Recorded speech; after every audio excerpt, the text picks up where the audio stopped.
খুবই দুঃখজনক একটি ঘটনা ঘটে গেছে। তো গুজরাতের আহমেদাবাদে। তো সেখানে এয়ার ইন্ডিয়া 171 যে প্লেনটি ছিল ওইটা ক্র্যাশ হয়ে গেছে দুপুর দেড়টা দুটোর ভেতরে। তো টেক অফের 40 সেকেন্ড পর টেক অফ করার পর অটোমেটিক প্লেনটি নিচের দিকে আসতে থাকে এবং 2 মিনিটের ভিতরে অটোমেটিক ক্র্যাশ হয়ে গেছে। প্লেনটি যেখানে ক্র্যাশ হয়ে গেছে গুজরাতের রেসিডেন্টাল এরিয়াতে, ওখানেও অনেক মানুষ আহত হয়ে গেছে, কিছু কিছু লোকজন মারা গেছে। তো এটা খুবই শকিং ব্যাপার, কারণ মানে এত কম সময়ের মধ্যে আজ পর্যন্ত মানে পুরো ইতিহাসে এত কম সময়ের ভিতরে কোনোদিন প্লেন ক্র্যাশ হয়নি। প্লেনটি ছিল বোয়িং 787 ড্রিম লাইনার প্লেন।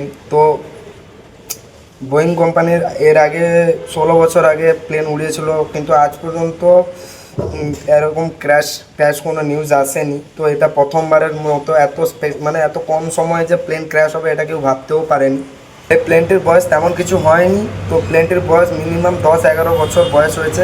তো এত তাড়াতাড়ি প্লেনটা ক্র্যাশ হয়ে যাবে এটা কেউ ভাবতেও পারেনি। এমনকি প্লেনটি যে পাইলটটা উড়িয়েছিল ওই পাইলটেরও 8200 ঘন্টা ফ্লাইং এক্সপিরিয়েন্স আছে। প্লেনটি দুপুর নাগাদ 1:30টার দিকে টেক অফ করে। তো তখন টেম্পারেচারও ছিল মিনিমাম 37-40 ডিগ্রির ভেতরে, তেমন কিছু একটা ওয়েদার খারাপ ছিল না। তো প্লেনটা ক্র্যাশ হওয়ার মেন কারণটা কি, যে টেকনিক্যালি ইস্যু বা তার ইঞ্জিনে কোনো প্রবলেম, বা যারা মেনটেনেন্স করে তাদের থেকে কোনো রকম সমস্যা। তো এগুলো সব কিছু জানা যাবে, ধীরে ধীরে খবর আসতে চলেছে। তো বর্তমান প্লেনটির ব্ল্যাক বক্স থেকে তথ্য খোঁজা হচ্ছে কী কারণে প্লেনটি ক্র্যাশ হয়ে গেছে। তো নিউজ বা রিপোর্টার্সরা এখন কোয়েশ্চেন করবে এয়ার ইন্ডিয়া বা বোয়িং কোম্পানিকে। তো প্লেনটি ক্র্যাশ হওয়ার কারণ কি, প্লেনটার তেমন একটা বয়স ছিল না, মাত্র ছিল 11 বছর।